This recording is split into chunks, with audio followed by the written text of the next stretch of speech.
Good evening, everyone. Happy Wednesday. It is January 19th, 2011. Thanks so much for joining us here tonight. Truth Brigade on AmericanFreedomRadio.com. Hope you had a lovely day today.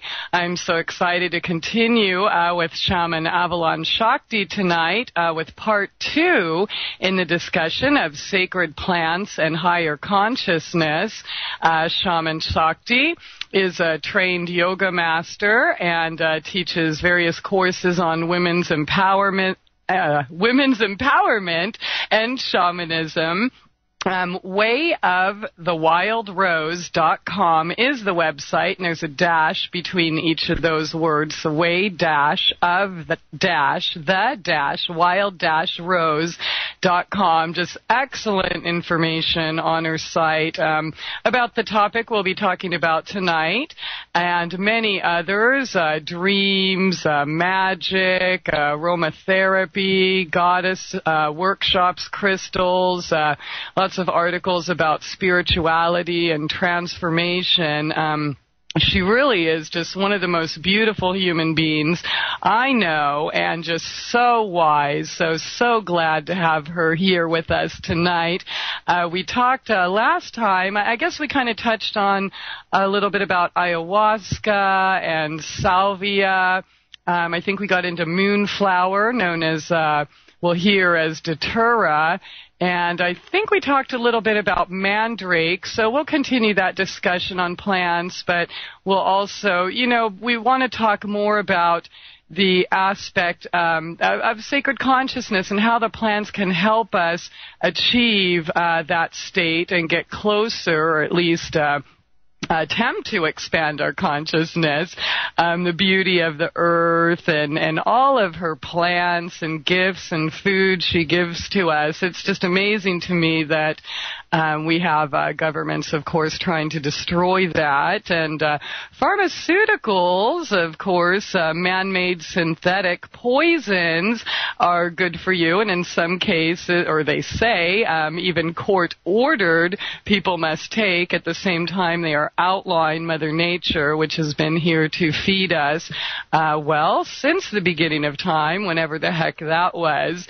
So we'll be talking about that, about healing, our connection with plants to each other and all life, the nature of consciousness, and how they can be the teachers of humanity. We'll talk, a little bit about it's amazing today, the parallels in history, and of course, if we really don't know it, would we recognize if we were repeating it? The witch hunts, I think we talked about a little bit last time, but we're kind of going through that again because, in the UK in particular, shamans are now being arrested and put in jail, literally a modern witch hunt. But anyways, lots to talk about tonight, so stay tuned. We will be right back after this short break with Shaman Avalon Sakti here on Truth Brigade Radio. All right, way to start off tonight. Peace of mind, I'll take some of that. Thanks so much for joining us here tonight. Truth Brigade on AmericanFreedomRadio.com. And if you'd like to join us for the text chat tonight, that's over at truthbrigade.com. And if you have any questions or comments, please feel free to give us a call at 402-237-2525. That's 402-AFR-2525. Sacred Plants and Higher Consciousness, part 2 tonight with Shaman Avalon Sakti. And if you missed part 1, you can get that in the archives over at truthbrigade.org. But it's so good to have you back tonight, Sakti. How are you doing? And Happy New Year! Happy New Year to you too. I'm well, and I'm really happy to be here again. And greetings to all the beautiful people of all colors and all over the world. Yay! And you're joining us from sunny UK. Yeah, well, I don't know. I've seen more fog than sun. I hear you. It's kind of like that in the Ozarks, but we're going to have to do something to change that. Shakti, just in case somebody missed last show when they're tuning in tonight, can we just kind of do a little recap of what we talked about last time? Yeah, we've been talking about sacred plants, especially those plants that are called the teacher plants and healer plants that help to expand our consciousness so that we can see the whole of reality and not just look through the tiny keyhole of reality that we believe to be all there is. Mm-hmm. And we've been talking especially about power plants last time. These are the more dangerous but also very powerful plants. We were talking about some plants which I do not recommend you to take just purely, for the interest of it, which was thorn apple. It's a very powerful plant that helps one to develop skills like astral projection and let go of limitations of the mind. We were talking a little bit about Salvia divinorum, which is a teacher plant, but can be a bit harsh sometimes, and it can help people to see, to let go of negative patterns and negative identities. So you can let go of things such as, say, a loser identity, victim identity, or any identity that doesn't serve you. And sometimes it shows you other realities to make you question the nature of this reality. Is it really so solid, or are there alternative parallel dimensions or lives that you are living? Because you experience things in a very different way, and it expands you, and it changes the way how you see reality once you come back from your journey with a plant. And I think we've also talked a little bit about mandrake, which is a plant that can help one to empower oneself, but toxic. Yeah, I think that's about where we left off. But we also, I think, kind of made the point that really all plants are sacred. And, it's basically up to personal choice which you choose to, utilize in your life, whether it's for food, sacred food, or dreams and visions, and then, of course, the teacher and healer plants. Very true, Christie. You choose the plant, but you could also say the plant chooses you. In my case, the plant quite often showed up during my shamanic journeys, or even in dreams. I was told about certain plants, how to take them even, or they just showed up and attracted my attention. Mm-hmm. So you have a connection with these plants. Sometimes this connection even goes back to past lives. Oh, yes, that's true. And you shared with us how kind of some of these plants chose you, and how we can go out and kind of make connections and see what would feed us, either our heart or soul or physical healing, etc. Yes, we talked about this a little bit. For example, there's such a thing as a signature of a plant, which has to do with the way it looks quite often. Say, for example, if you're having a problem with a particular part of your body and you find a plant that has this kind of shape, say it's kidney-shaped or something, then it is said in plant medicine that this plant then has an effect on a subtle level, may not have it biochemically, on this organ. And so you can go out and you can open your senses to nature, and you can ask, let me find a plant that will help me with, and it can either be a physical problem, or it can also be something like dreaming, or help me to get abundance, or whatever it is that you are seeking. Okay, so kind of like vegetables, if, the vegetable kind of looks or resembles like a part of your body, we know that's good for you. It's also the same with plants. It's like this with all plants. I mean, vegetables are plants, aren't they? Well, yeah, I mean, herbs and such like that don't have distinctive fruits that, say, look like a kidney bean or a carrot or a tomato. Okay, that's really good to know. Are you saying the shapes of the leaves? Or the flowers, or? They can be the shape of the fruit or the leaves, or even the colors that they have. Say, for example, if you wanted something to get more passion in your life, you would probably need something red color.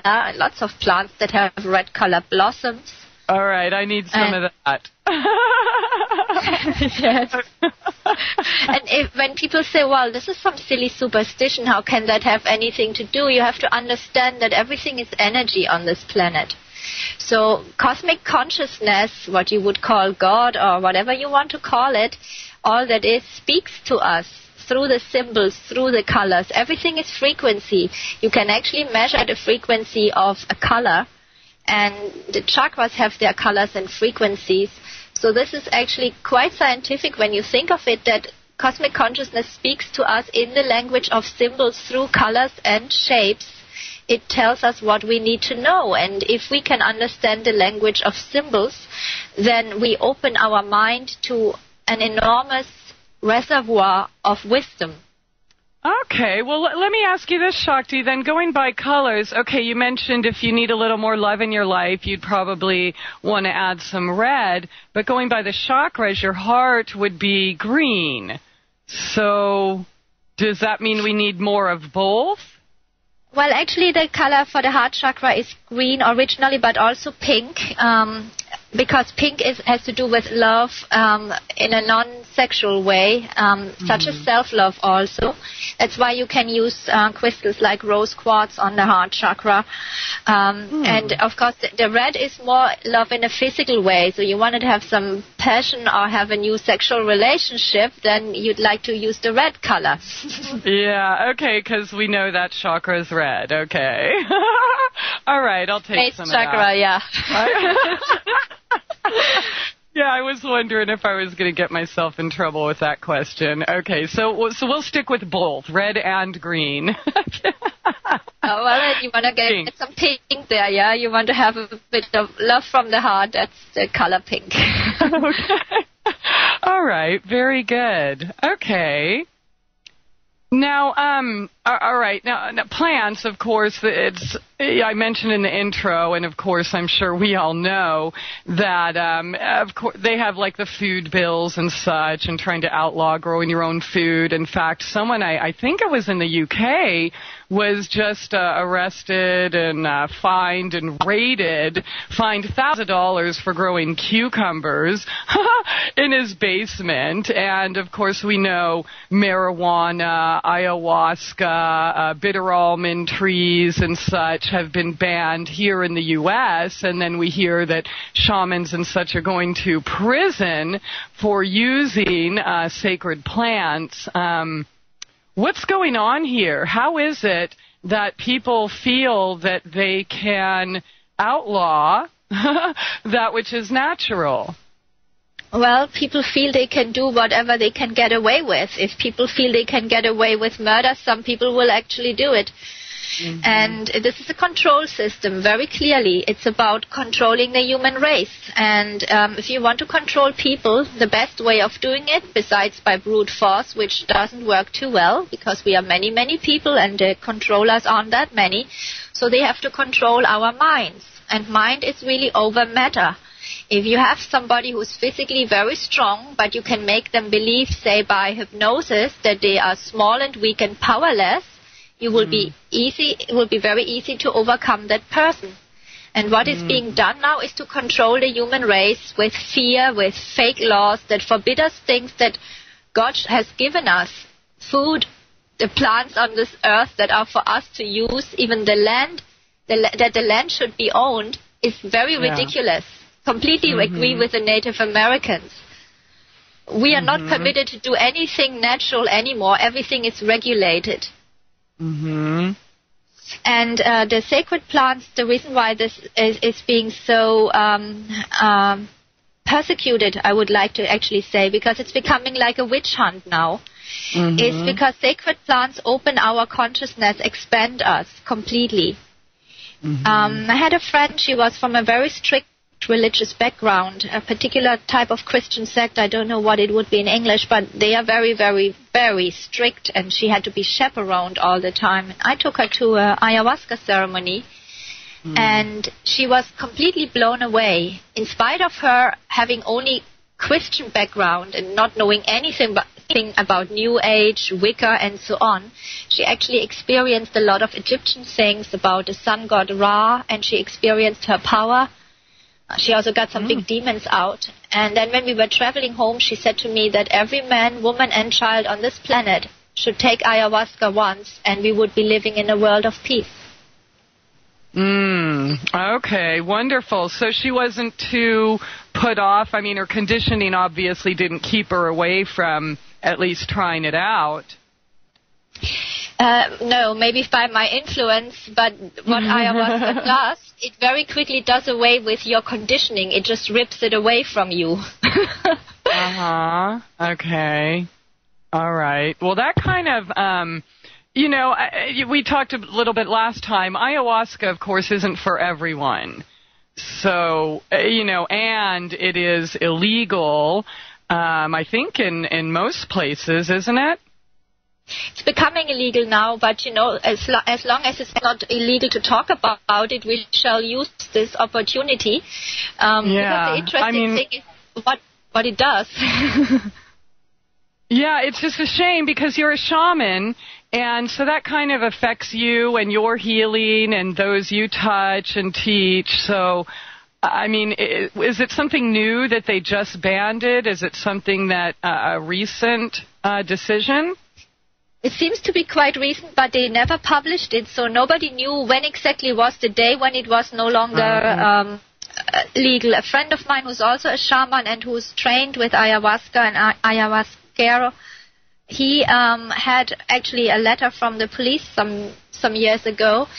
He had specifically inquired about it in the UK, and apparently the return came that this was not a, what is that called, a prescribed substance, and it was legal at that time.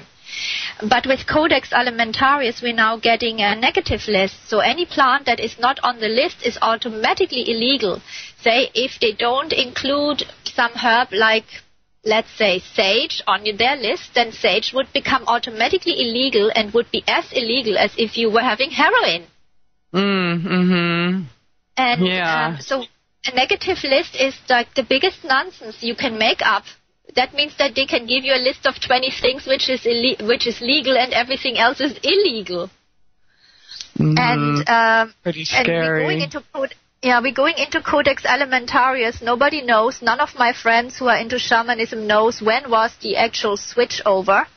I am trained with ayahuasca. I'm not doing it anymore, neither for myself nor with groups, because it's illegal, and I certainly do not want to get into trouble. Absolutely. But for me, I tell you honestly, I had it often enough, and I've connected with a plant spirit, so I do not need it. If I want to switch to a higher state of consciousness, I do not need any plant anymore. I can sit down and meditate and do my mantras, and it will happen. It is only sad for the people who have never had that chance to experience, because the plants are an easier entrance into higher consciousness than years and years of tedious meditation. Not that I'm not enjoying meditation, and not that I'm thinking meditation isn't good or shouldn't be done. I think we should all meditate. But let's put it this way. A lot of people are lazy by nature. And yes, we are. Yes, and their minds are very, very undisciplined. So if you tell them and sit down and meditate, after 10 minutes, they will say, oh my God, is that boring? I'll never do it again.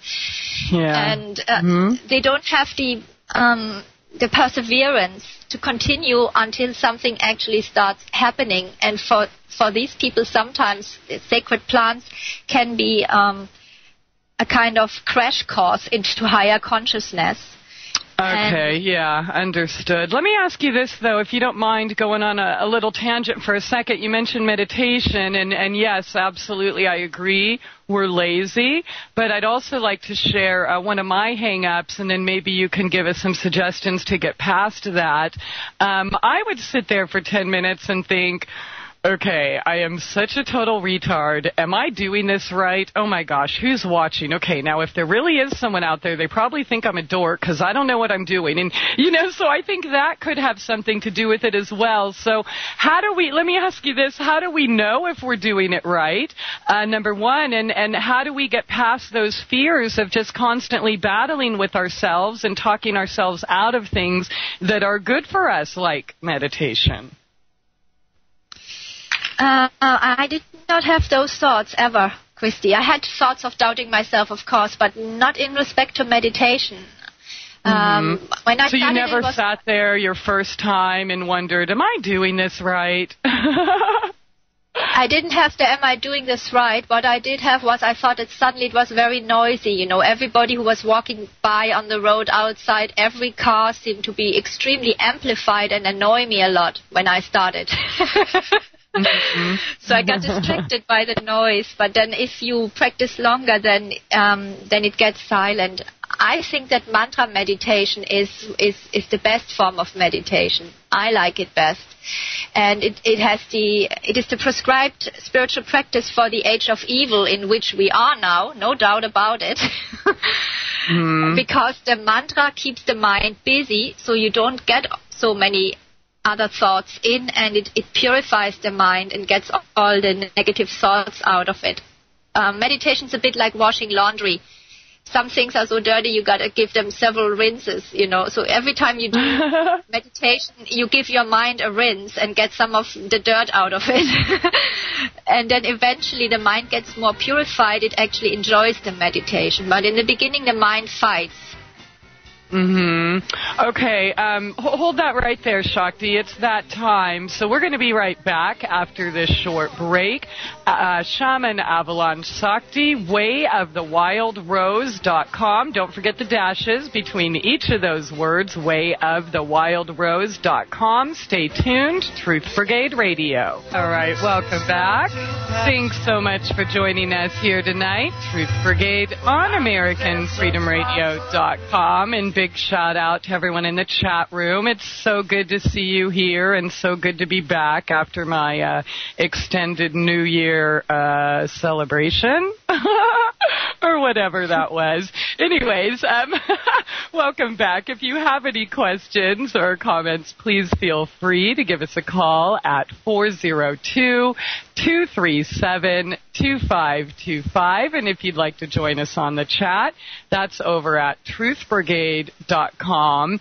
And Sakti, if you wouldn't mind, just a little bit more information or pointers to just kind of put us in the right direction if we're new to meditation, or even if we're not new and we're still in that state where we're just wondering, am I doing this right?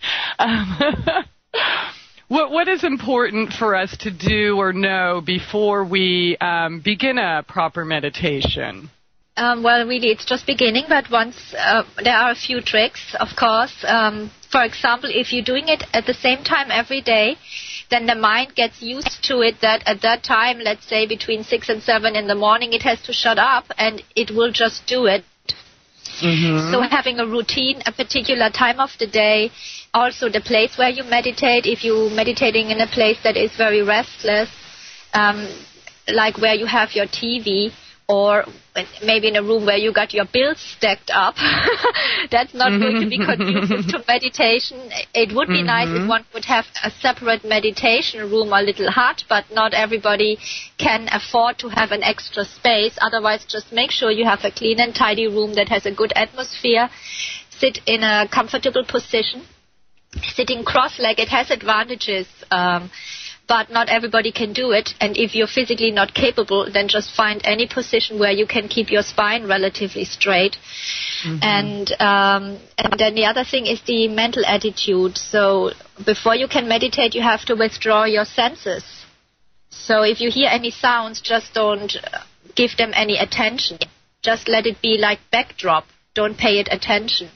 And if any thoughts come up, which they will, then just don't follow them. Just let them be like clouds in the sky that are just drifting by. And if your mind goes off track completely, which it often does, just got to pull it back like a dog on the leash. Now, does it help to maybe focus on one thing?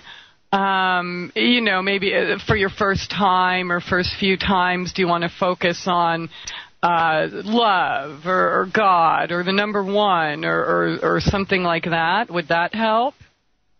Well, there's concrete meditation and abstract meditation. You can focus on an object, like you look at a flower, let's say a rose, and then look for a while, then you close your eyes, then you visualize it. That is a form of meditation, or at least it will increase your concentration. And then after that, you can just think of anything that has to do with a rose, like how it smells, its thorns, its roots and everything, the leaves, you can visualize it. You can think of the taste of rose tea. But as soon as you go from the roses to something else, let's say sunflowers, then you're off track. Then you can also meditate on the chakras. Personally, I prefer mantra meditation. That's what I do most of the time when I meditate. Mm-hmm. And you actually write your own mantras. No. What you write is not a mantra. That is an affirmation. That cannot be. A mantra has to be discovered by a saint or sage who has attained self-realizations through it. So the other things is like positive affirmations. They aren't really mantras, even though people incorrectly call them that. The mantras have a particular meter, and they have what is called a plug or pin, something that keeps the power locked. And when this plug or pin is removed, the power gets unlocked, and it gets removed by a certain number of repetitions usually. Okay. And, I just want to point out, I'm glad you stated that you can, either sit cross-legged or if not, just find any position that's comfortable because, I've heard a lot and we've even had callers saying, well, I can't meditate because I can't sit this way because I have back problems or whatever. But so I just want to make clear that the position you're in is a lot less important than where your mind or heart is focused. Yes, recently I had problems with a knee, and I couldn't sit in a cross-legged position. I must say it makes a difference on how deep I go. But then I am used to it. I usually sit in a half lotus posture when I meditate, and I can sit like this for 3 hours, no problem normally, but not now because I have knee pain. But, there are people, they have a disability, and there may be people, they got no legs, really. So the meditation is done by the mind, not by the body. If your body is healthy enough to sit in a proper posture, then by all means try to train it up to do so. But if it is impossible and you have so much pain that you can't even sit still for 5 minutes, then sit in a position that is comfortable without too much slouching, and make the mind more important than the body. Okay.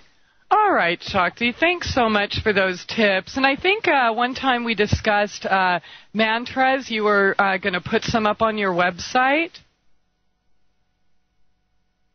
Sorry, I haven't put the actual mantras onto my website, but I have put an article about mantras on my website. I can post it to you in a moment.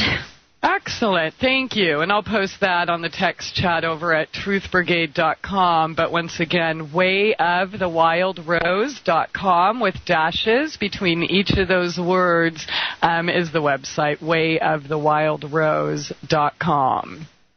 Okay. Excellent. Thanks for sharing those tips with us, Sakti, because, I get that all the time, and I went through that myself, and we kind of want someone to hold our hand or someone to, okay, yes, Christie, you're doing it right. And, I think, I don't know, maybe it's human nature. We just kind of need to know and feel that we can move forward. So that's very important.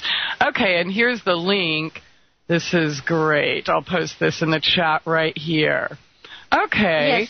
All right. So, all right, and as far as meditation and higher consciousness and sacred plants, what we're talking about tonight, it's I take a part, I guess a part of ritual in your field as a shaman and a healer is that sacred plants and meditation go hand in hand often.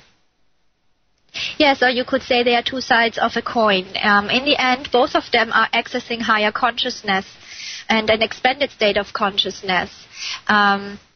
With a meditation, has the advantage that you're not dependent on anything, because as long as you got your mind with you, and hopefully that's all the time, you can meditate. With the plants, you would need the plant, and if it's not available or if it becomes banned by the government, then you're in dire straits because you don't have access to higher consciousness anymore unless you then learn how to meditate. Shamanism doesn't necessarily mean that you have to take plants. Not all shamans are working with plants to expand their consciousness. It is one form of shamanism, and it may be suitable for some people and not so suitable for other people. But, when one plant gets taken away from us, say ayahuasca, which is now almost illegal all over, some people will say, okay, it's not a big deal, I never took it anyway, and I don't like these kind of mind-altering things anyway.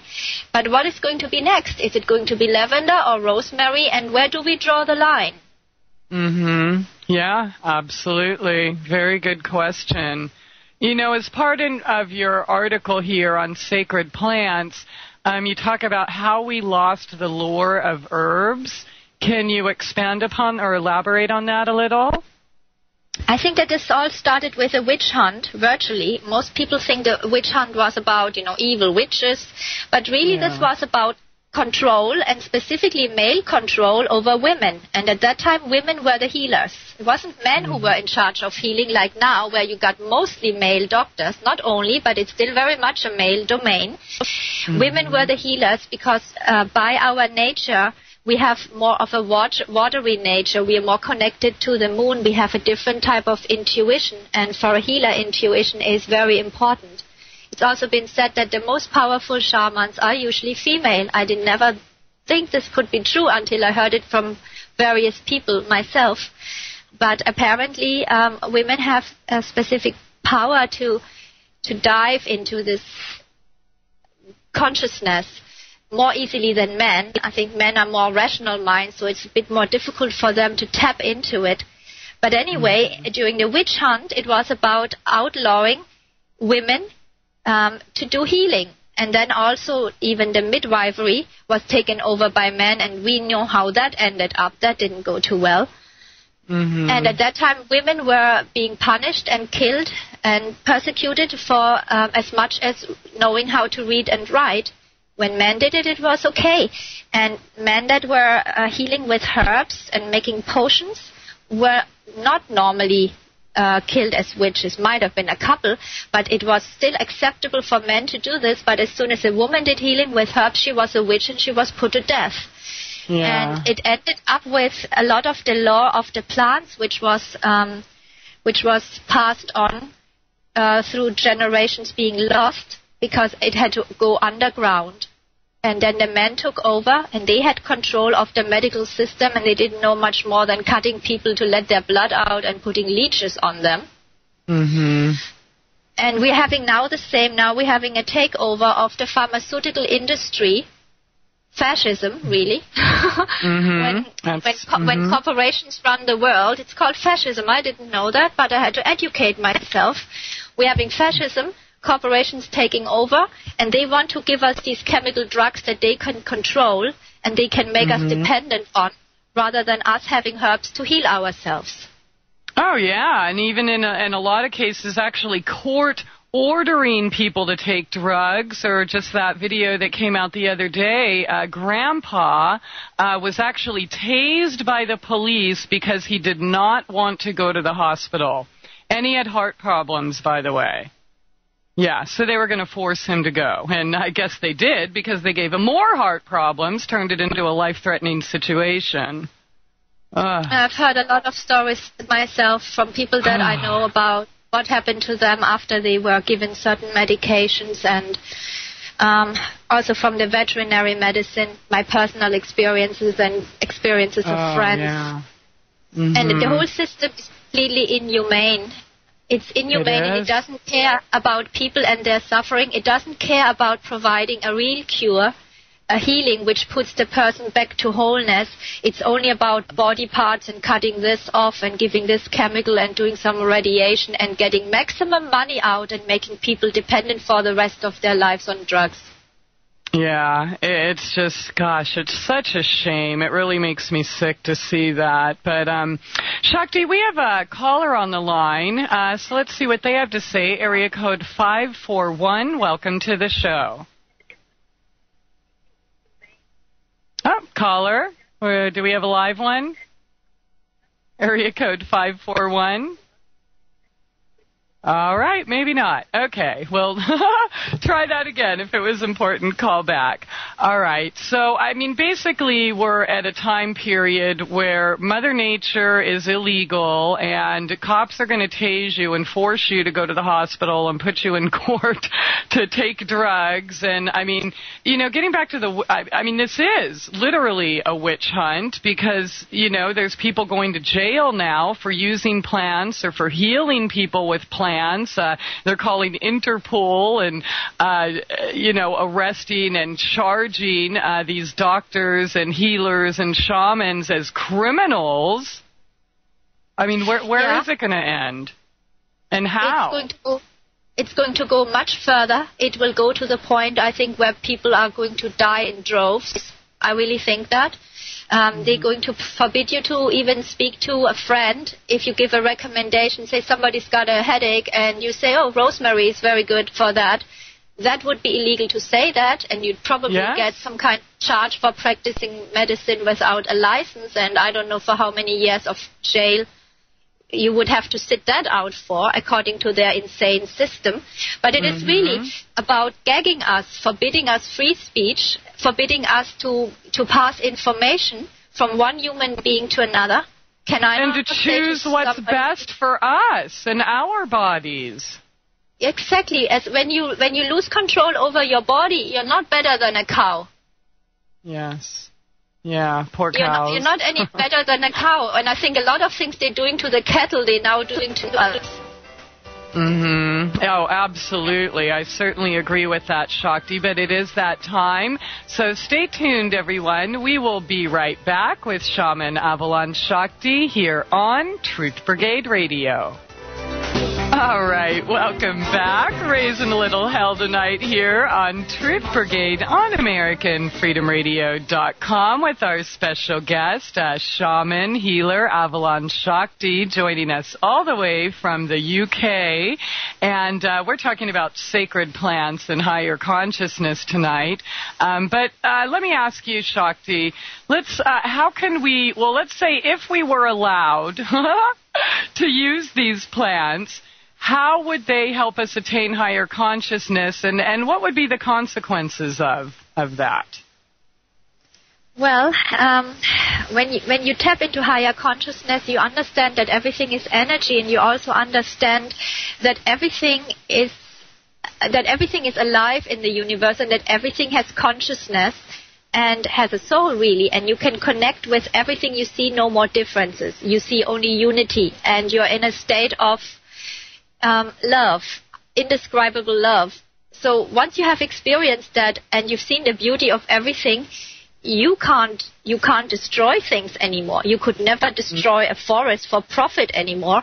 You won't go around and exploit other living beings. You would never want to hurt or kill another man. Never mind what color they are or religion. You just understand that everything is one. And that would change the world. What awful side effects there. Yeah, this is absolutely, any government has to immediately put a stop to this.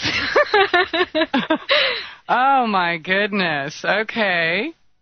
We'd be actually all loving each other and sharing with each other and helping each other, knowing that all is one. That's what would happen. That's the terrible thing that has to be avoided. I think that the awakening, which is already happening, the global awakening, would be very greatly sped up if we had full access to those sacred plants. I mean, if it was permitted, look, we could do ceremonies with 100 people. Seriously, with a few thousands. And every one of these. Let me ask. Oh, I'm sorry. We're having a delay. I'm sorry. Please continue. Sorry, I said every one of these people comes out a transformed human being. Okay, let me ask you this then. How, maybe chemically or biologically speaking, how do these plants help open those windows? How does this happen? Do we know how they work? I haven't studied chemistry. I'm an idiot when it comes to chemistry. I didn't even have it in school, so I have no clue how it works chemically. I have heard about it. Yes, Let's unlearn. In the end, it is all energy, really, and you find out that you can manipulate things on an energetic level without having to know scientific labels for it. The ancient yogis had powers that go way beyond what we think is possible in this reality, yet it is possible. I have personally experienced things which shouldn't be possible for a human being, yet I have experienced them. So I don't really need to know what these chemicals are called. I don't think that it is anything chemical that does it. I think it is because the plant connects us to this unified consciousness. And in that unified consciousness, the mind of God is everything that ever was and everything that ever will be. Everything is in there. And it all exists simultaneously. It's like the internet, It's all in there, but then you choose what page you're going to. You might have a little bit of problems with the Google search function. But similar, if you reach the highest stage, you actually have a state of complete omniscience. I have experienced that. You can't stay in that state for good because otherwise you are incapable of functioning in this physical world. So you have to come down somewhat so that you can function again. And then it is almost like having a space telescope. You can look anywhere you want, but you have to think first what you want to see selectively. So even though everything is there simultaneously, you choose what you're going to look at. Okay. Okay, you choose what you get to look at. So are you saying if you're maybe in a ceremony or using one of these plants, you're introduced to, or I guess let's say many veils are kind of removed and then you have a choice on, or I guess using your intent, what you want to focus on, right? Exactly, Christie, good word, intent. I always like to come back to that because the intent is ever so important. Okay. The plant itself has intelligence. And and you pray and you set your intent and you pray for healing of a particular issue that you're having or several issues. And the plant knows what is in the way of your healing. Yeah, maybe it's your ego, maybe it's a past life trauma, maybe something that happened to you in your childhood.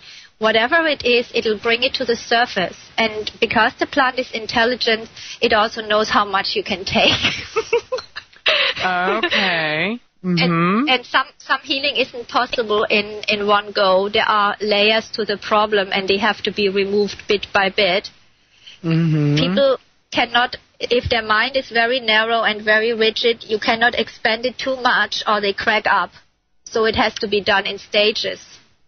Okay, so let me ask you this, speaking on intent. Let's say I'm able to attend an ayahuasca ceremony in South America, where it's legal. And I choose to, let's say I wanted help releasing maybe anger or rage or hurt or things like that. Is it possible that I would experience something other than that during the course of this healing? Okay, bad timing on that question. Okay, all right. Well, we'll talk about that, when we come back. Avalon Sakti here on Truth Brigade Radio tonight. wayofthewildrose.com, dashes in between each of those words. wayofthewildrose.com. Sacred plants and higher consciousness tonight. Stay tuned. Truth Brigade Radio. All right, welcome back. Top of the second hour here tonight with Shaman Avalon Sakti here on Truth Brigade Radio. And Sakti, we have a real short segment, so if we can get right back into that. And the question was, well, to sum it up, was can we experience something other than what we intended? Or something like that. So. Yes. And the answer to this is yes. For example, if you intended to release your anger and hurt, the plant spirit may decide to go to the source of where the anger and hurt is and show you the traumatic scenes, say in your childhood or in your adult life or in a past life or whatever, the source of your disempowerment.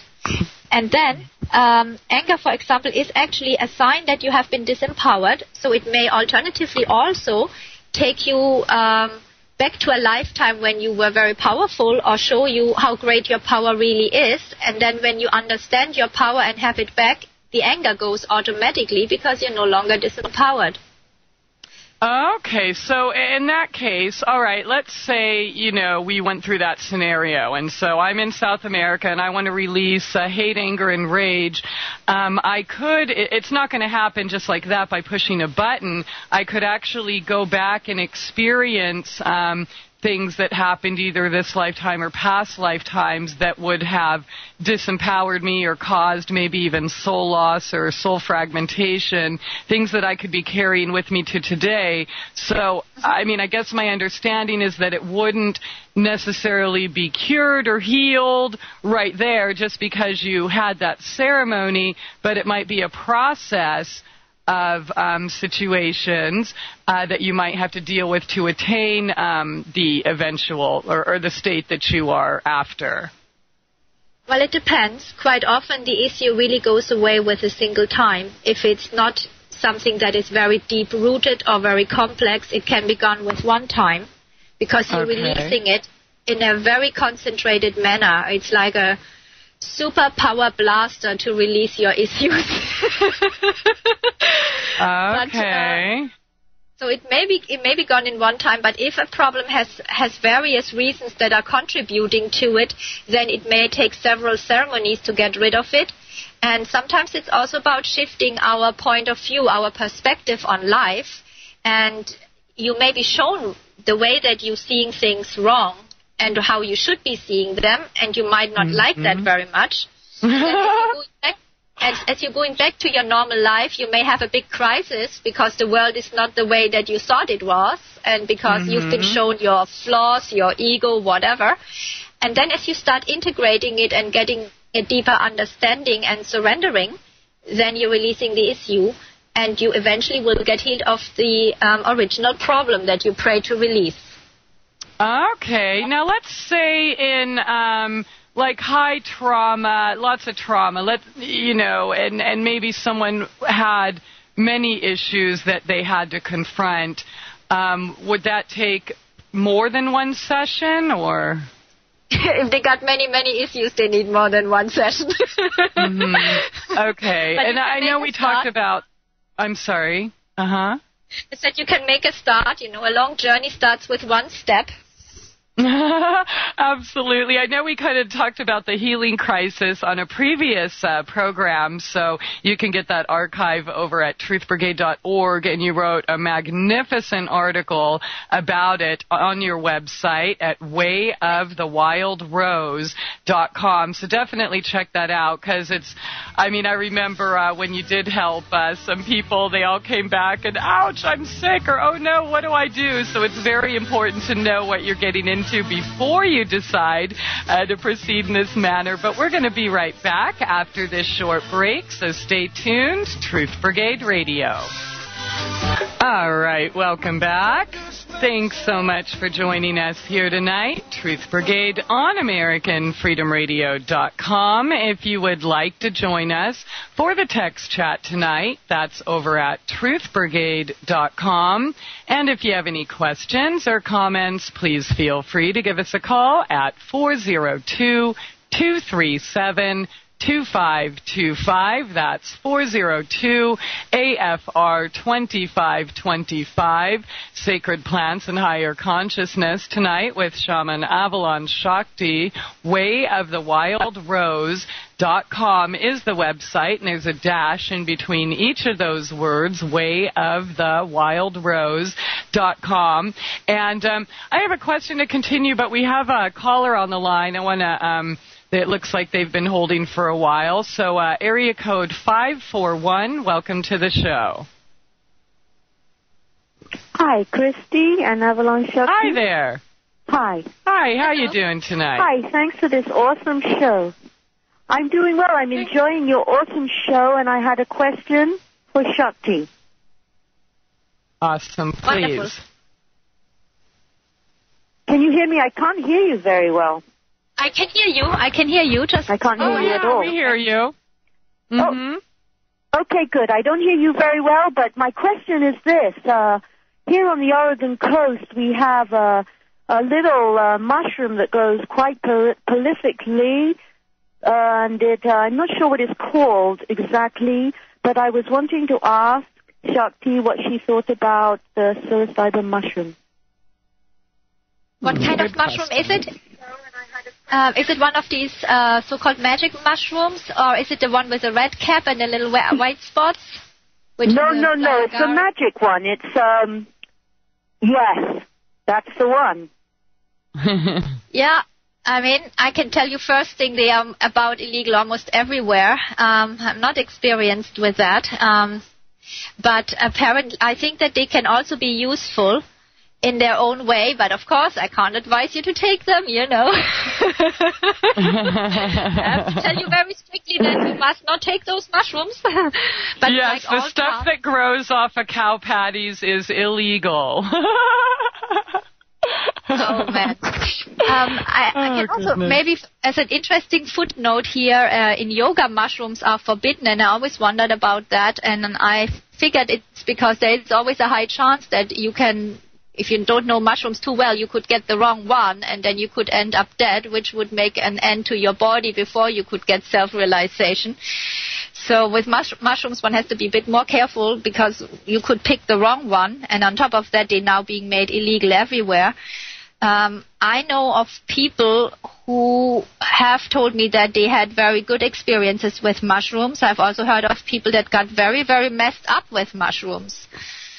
So I think it all depends how you're going into it, whether you know what you're doing and how is your setting, and are you doing this in a sacred way, or is it a kind of trip thing? If it's a trip thing, it's usually not very beneficial. Mm-hmm. Okay, very good. Caller, did you have any more questions or comments for Shakti tonight?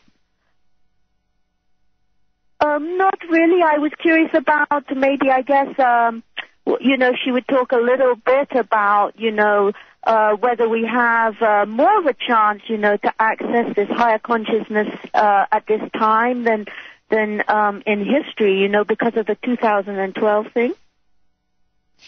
Yeah, that's a very good question. I think that is true. More and more people are experiencing higher states of consciousness, and I think there's more and more people actually being awoken and also attaining enlightenment now. And that is exactly why the powers that be are clamping down on all of our avenues of reaching that higher consciousness. I do think that with what is going on with the planetary alignments and everything that is happening, that the ones that are ready will find it much easier to get into this higher state of consciousness now. Mm-hmm. Plus, I mean, with everyone able to show. access the information, I mean, they can hear shows like this, they can watch or read DMT, the Spirit Molecule. I mean, we have, much more access to information like this than we've ever had before as well. Mm-hmm. That is true, and it also comes to us in our dreams. Yes, that's true. All right. Well, thank you so much for your call. I appreciate it. Thank you. Thank you. All Bye-bye. right. Have a good night. Okay, Shakti, let me, I kind of want to get back to what we talked about in the last segment about people experiencing something other than what they initially focused their intent on. And, I just mentioned DMT, the Spirit Molecule, and Dr. Rick Strassman conducted DMT research through different approaches and interviewed people, had them in the lab setting, etc., wrote a book about it. And I got to read some of the experiences people had. And I'm just guessing that these people weren't planning on these types of experiences, although I don't know what they were planning on. But one of the accounts I read about was a guy... he hallucinated that he was, being played with from behind by crocodiles and reptilians, and it didn't sound like a very pleasant experience. Sounded really scary. Do you know what could and you know, I've read other reports or even had people here talk on the show or other shows about seeing demons and really, you know, scary, bloody experiences. So how could that come about, and even how common is it? I do not know a single person who during ayahuasca experienced being sodomized by reptiles. That's what it was. Or anything similar along these lines. I have never been molested in any way by any being that I saw. I have experienced only helpful beings, and even beings that looked scary weren't nasty. I think a lot of it is to do with people's fears, because we can create what is our biggest fear, you know, and you don't know what happened to this man. I don't know the case, but, you know, he could have had an experience where he had actually been abused, and then this resulted in the mixing up of maybe religious issues with his abuse situation that he might have had repressed. Just one possibility. I can't say it was like this, but it is possible, because then in people's minds some things get mixed together. Maybe when he was 6 he was abused. This gets mixed together with the fear he always had of reptilian things and some stuff that he read about them. Because if we cannot control our mind, it kind of takes over. But I have seen dark beings, yes, but they weren't usually nasty to me. I have seen entities when I had ayahuasca. I saw them being released even as I threw them up. I have seen some scary ancestors and some beings that wanted to, you know, tell me to come over to the dark stuff they were doing. I didn't go along with it. I can only honestly tell you, I've been to the land of the dead, that nothing really scares me that much. Okay, so, I mean, it could be a gateway to other worlds or other dimensions to see things, but you mentioned it could be people's fears, and you had no fear. Maybe it could have something to do with people's, not just their fears, but their perceptions, because from what I'm understanding here is that when you take one of these substances, you know, as you mentioned before, you're basically having your ego stripped away. You're facing your ego. You're looking at this big mirror on the wall. So maybe if you're seeing demons and experiencing, you know, scary, harsh experiences like that, could it perhaps be a mirror reflection of yourself? Yeah, people that haven't integrated their shadow, they tend to see demons, because anything that is kind of dark that is within them, they just demonize it and turn it into an external demon that they can put the blaming finger on. Okay.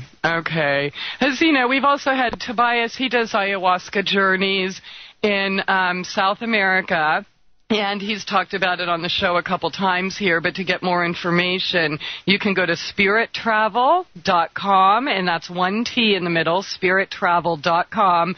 Find out for their next adventure, but he had talked about some of the different experiences that they had, and, you know, some are very, very pleasant, and as you mentioned, yours and other people that you've talked to or people that you know, but there's, you know, it seems there's people, you know, one or two people here or there, or maybe more, handful, that are experiencing these more darker aspects. So would it be fair to say people that are experiencing that probably need a little bit more work as far as integrating the wholeness of themselves and seeing themselves honestly and maybe getting past whatever it is that is causing them to experience that?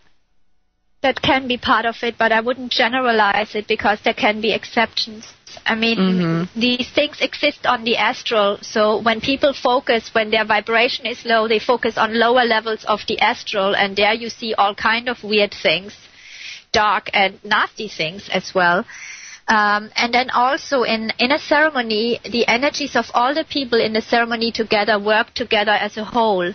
Say, if you got somebody who's been reading all these reptilian books and stuff, and he got that in his brain, other people are going to pick up on it as well. And if they got these fears in themselves, like they have a terrible fear of snakes or the devil, and then or demons, that demons could control them. I've heard from quite a lot of people who told me that they're terrified that demons could take them over, and I always say, no, they cannot, unless you allow them to. Yes.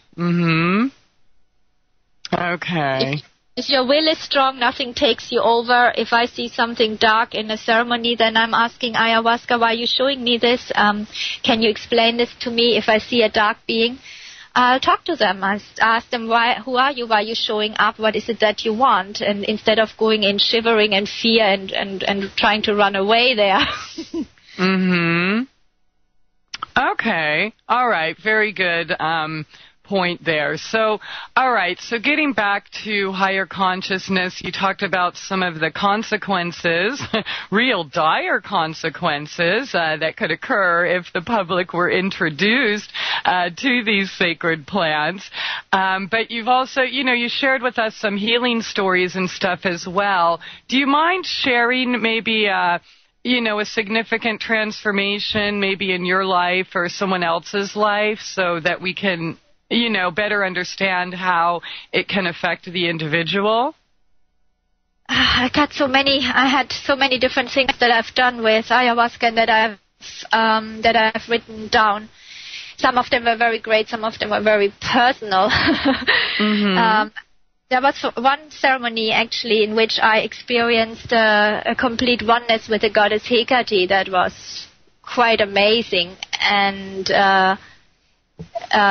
that made me really aware of my power, and I felt this great love for the goddess.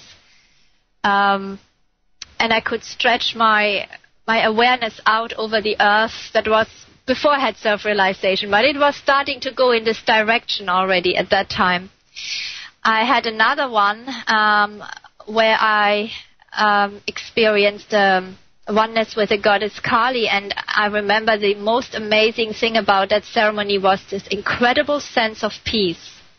I was at that time in a time of my life where there was total chaos, nothing was going right. I was in a state of sadness, grief, my personal life had fallen apart, relationships and everything, and there I was, and once I tapped into this, once I connected with Kali, I felt so peaceful. It was like nothing could move me, nothing could shake me, and everything was just bliss.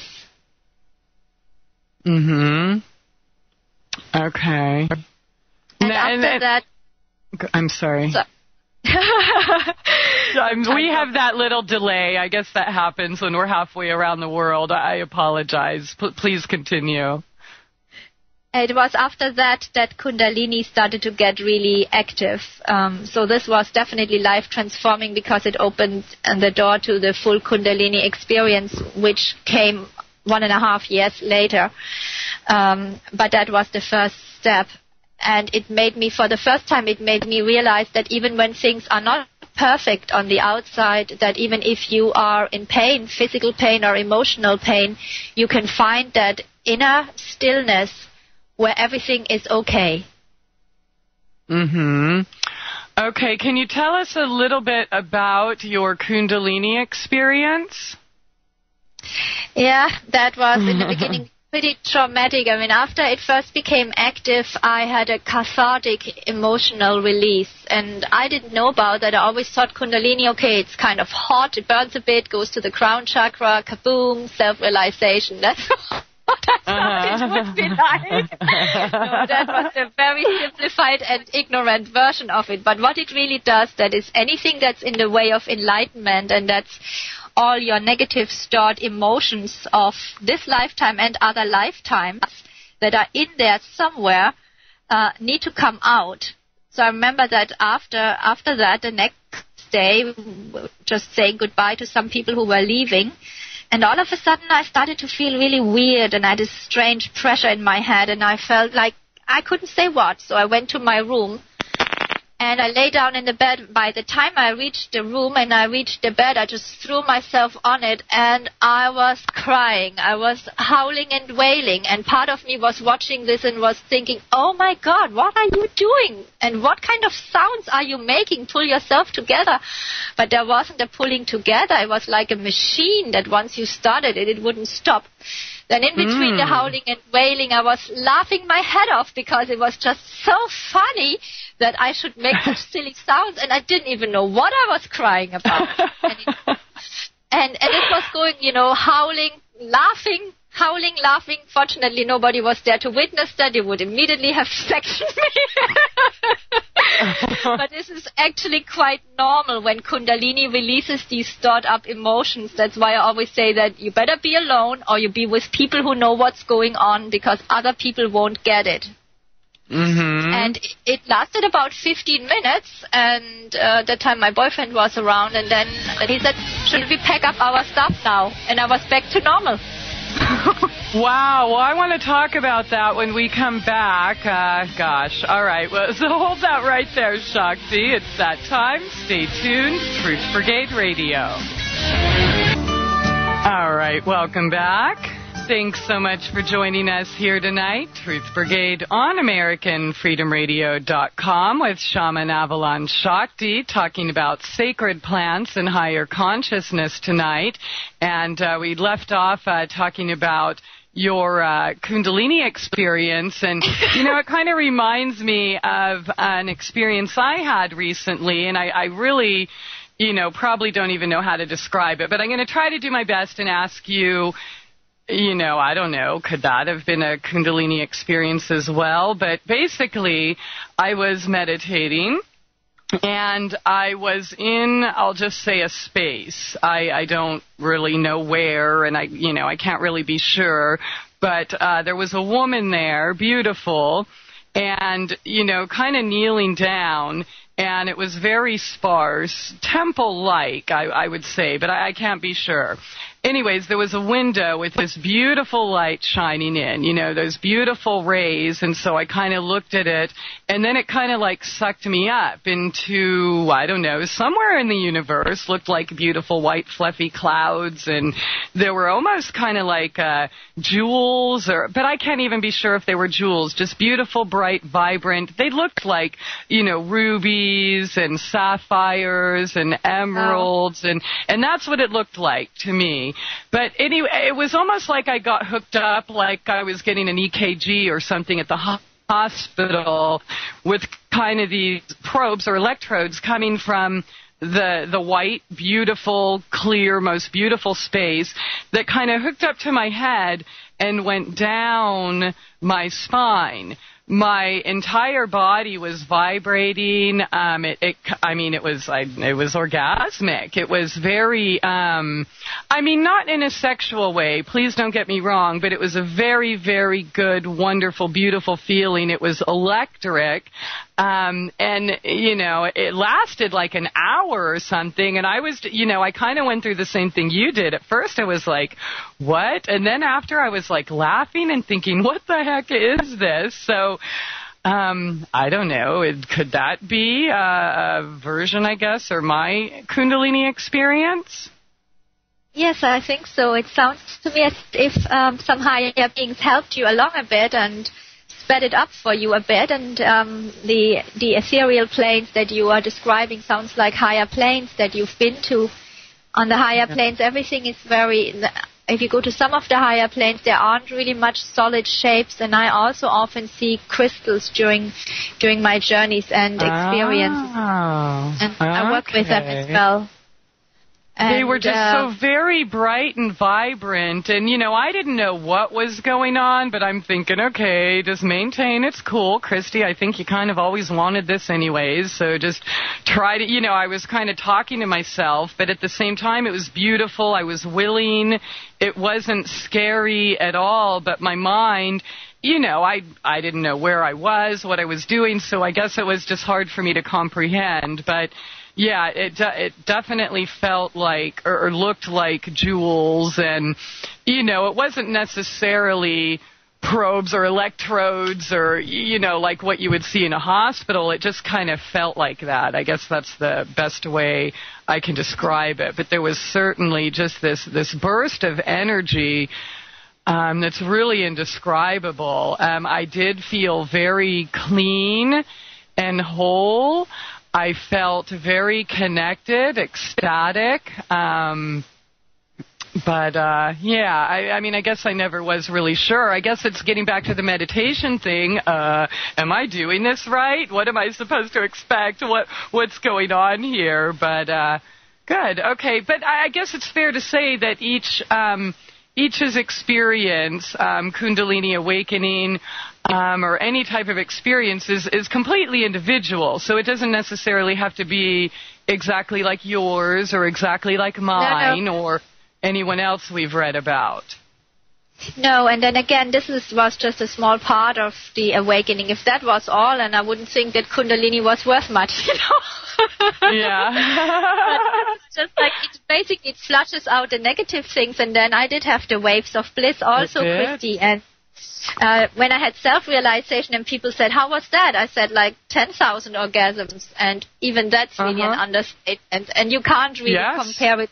A physical orgasm, because it is just way beyond it, the bliss. Yes. And the waves of bliss, I had them, but I had also other things. I had physical side effects that weren't pleasant, pain in different parts of the body, and I had states of where I just knew everything with people, what was wrong, where their problems came from, what their issues were. And other people noticed it also after I had this Kundalini experience, that I suddenly knew a lot of things when I was doing healing. So if there is no change in your consciousness, in your character, and in your ability to know things, then the Kundalini hasn't really gone very far. But in the initial stages, when it makes its way upward, it flushes out all kind of things that are in the way, and the stored emotions have to come out. Okay, well then let me ask you this, because yes, it absolutely, there was definitely a change. I started remembering more and more of my dreams. I just started to, well, as you said, know things. I mean, know more things, I guess. Things just kind of came to me, and there was definitely a cleansing in my life right there. But let me ask you this. Okay, so we have that beautiful experience. We have that oneness. We feel that one with everything, and everything is good and beautiful, etc. We feel confident, we feel enriched, we feel, and we're doing what we can. Let me ask you this, why is it that, why do we lose it? And I don't obviously not lose it entirely, but we kind of forget about it, and I'll just speak for myself. I mean, hello, I had that experience, but since then, I've had pretty dark experiences. It's like where I'm questioning, why are we even here? And so I would call those pretty dark. They were kind of the opposite of how I was feeling. So why is it, how can we go from flying so high to just, I guess, basically forgetting that state that we can attain? And how can we possibly prevent going there? Or can we? Can we at all? Do we have to experience the ups and the downs? Or what's going on here, Shakti? Well, there's a few things I'd like to say about it. First of all, sometimes we're not completely ready, but the universe gives us a little candy and lets us know how nice it is. And then once you've tasted it, you want to have it again. So you will actually start doing spiritual practices. That's the point of it, so that you see, I could have that, and then you should exert. The other reason why things sometimes go very dark is because as you're coming into your power, as the Kundalini rises, you are becoming an illumined human being, which means you become all-powerful, and you would become a force of good in this world. Not the only force of good, because there are many others, but you become a great force of good. And of course the other side that wants to bring about a slave planet doesn't like to have a lot of enlightened human beings around. And the other side, there are entities and demons, if you want to call them that, and negative beings are going to try to pull you down and create maximum pain in your life, so that you don't go on with your spiritual practices and you lose faith and maybe commit suicide and give it all up. So you're saying that there's other entities at play here, that it's not just a normal human experience. We're stressed and we're supposed to experience it all? Well, generally after the Kundalini awakening, I've heard that many go through a kind of dark night of the soul, and I had my own, and it was very, very heavy. And part of it is just in the process, because you're kind of half-baked. You're in between. You can't go back to who you were before, and you still don't know who you're going to be. And part of it is also really the extreme situation we are living in. It was very different for the yogis, say, thousands or 2,000 years ago when they had self-realization, than for us, we're living in an environment that is completely toxic. It's actually forbidden for Kundalini to take any, toxic substances and impure foods. All of our foods are impure because they've been sprayed with pesticides. They're not organic, artificial fertilizers. Then we have the GM things that is polluting everything. Then it gets packed in plastic and in metal cans that have been sprayed with toxic chemicals. We are just so toxic. And when the Kundalini awakens, it tries to throw out all the poison from your body and your mind. And there is just so much because we're living in such an unnatural way of life. We've been told so much nonsense that is not true through the education system. So it is much more difficult for us to free our minds from the false conditioning than it was for people 2,000 years ago. We're brainwashed by the TV. Yeah. And therefore the crisis is much more extreme. Okay, that makes a lot of sense. So let me ask you, what can we do? I once again, you wrote that beautiful article on healing crisis on your website, wayofthewildrose.com. Don't forget the dashes in between each of those words, wayofthewildrose.com on the healing crisis. But I guess the symptoms and procedures we would follow would basically mirror what you wrote if we did find ourselves in that dark night of the soul, so to speak. Yeah, some of the strategies on my Healing Crisis page, they would definitely help you, such as embracing your emotions and being the witness, observing it all. And but I think the most important factor if you want to raise the Kundalini and have higher consciousness is you need a personal connection to God. God is all that is. And you have to develop faith and have a regular practice, a spiritual practice that no matter what, if the walls are tumbling down, whatever's happening or the earth is quaking, you got your meditation and you have your devotional practices, and to keep you strong, keep you connected to the divine so that you get some help from there.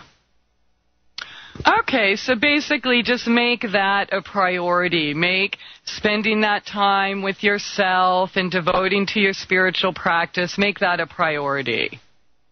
Yes, but it's not just yourself and your personal time and doing something for yourself, because the average selfish man does that also.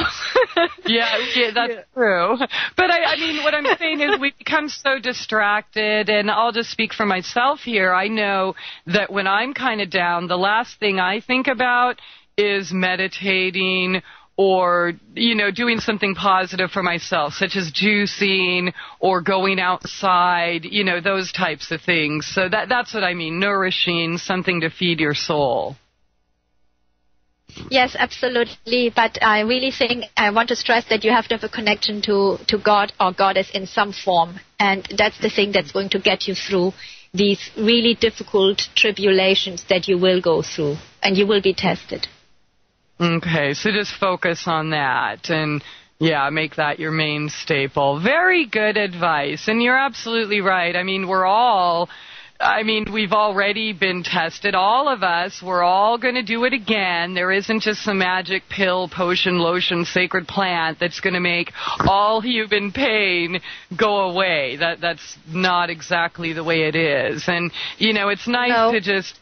yeah, you can't avoid it. So I think, what did somebody say here? I think it was Tobias maybe. You're going to go through it one way or another. You can either go through it kicking and screaming, or you can just go through it. And I think it was saying earlier this week that said if God brought you to it, he's going to bring you through it.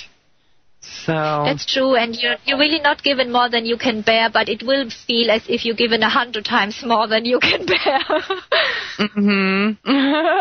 Yeah, but I guess the rules are we're not given more than we can bear, right? Or we're supposed to have faith in that anyways, huh? I hope that's true. Oh, goodness. Oh, I have no doubt about it. All right. Well, I like that. Vote of confidence here. We're going to be right back after this short break with Shaman Avalon Sakti on Truth Brigade Radio. All right. Welcome back. Thanks so much for joining us here tonight. Truth Brigade on AmericanFreedomRadio.com. This is the last segment with our special guest tonight, Shaman Avalon Sakti, wayofthewildrose.com. Dashes in between each of those words. Wayofthewildrose.com is the website talking about sacred plants and higher consciousness. And, just a few minutes left. Let me ask you this, though, we're talking about going through it and, things that we are going to have to experience, the certain tests of life and such. And I know you're writing an article on fake shamans and healers. The reason I bring this up is because there is a certain line of thought that thinks, oh, well, you don't have to experience anything negative ever. Hey, baby, I'm a shaman. Why don't you take some drugs and lie down and let me worship you like a goddess and all your problems go away. And those silly people that actually experience pain or suffering on some level or emotions, they're doing it the wrong way because that's the only way to get closer to God, they say. So can you comment on that? And, is it possible to just not have to go through these things? Is there a way to avoid it, or are we just fooling ourselves? Pretty much fooling ourselves. Mainly people that say that they are spiritual wimps. I like to call them that. And the path to bliss goes through the pain first. And anybody who's been on it will tell you that, because we all have experienced a lot of negative things in our lives, and before you can go to higher states of consciousness, all these experiences that you have so far avoided to fully look at and process will have to be processed or released in some way, and that is going to cause you pain. And also, as the Kundalini rises, you are detaching yourself from the material and getting more spiritual. Doesn't mean you become ungrounded, but you have to let go of certain things that before you thought were absolutely essential to you, and that things that you would never have given up, suddenly you see that they are not right and that you need to give them up, but part of you doesn't want to. So it's a kind of tug of war between the lower energies and the higher energies, and it can be very painful because the ego gets involved. Okay, so what happens if we continue to avoid the dark night of the soul or going through or facing ourself, our shadow self, or whatever that ails us? What are the consequences of avoiding it? The dark night of the soul, when it comes, it comes. There's nothing you can do. But usually the people who are in denial don't ever even attain a higher state, so they're not going to be tested yet because they're just even not yet there. But if they try they don't even know. So maybe they are speaking their truth when they're saying that because they don't know what it is, because they can't comprehend it. Well, I have learned, when I learned yoga, I was told this, that material life in the beginning is sweet, but later on it gets very painful and bitter. And spiritual life in the beginning is bitter like hell, but afterwards it is sweet and blissful. Isn't that the truth? Okay. So basically, there's no way you're going to avoid it. So anybody telling you that you can avoid all pain or all experiences of being a human or anything, taking a pill or smoking or drinking something and having sex is going to take it all away and you're going to get closer to God, just kind of run in the other direction, right? It is, and the best way of doing it is when you're in this pain is to surrender all your pain and your suffering to God and be the observer and the witness, and try not to get emotionally involved and don't play mind games with yourself, such as, say, comparing yourself, thinking you're worse off than others. If you do these things, you're just going to hurt yourself more, and you're going to make it much more difficult. Just always keep praying, always keep surrendering. If the surrender is great, then the pain is less. But, at the moment when you're in an issue and you're fighting through some big issue that you're having, if somebody comes and tells you to surrender, you're likely to shout at them.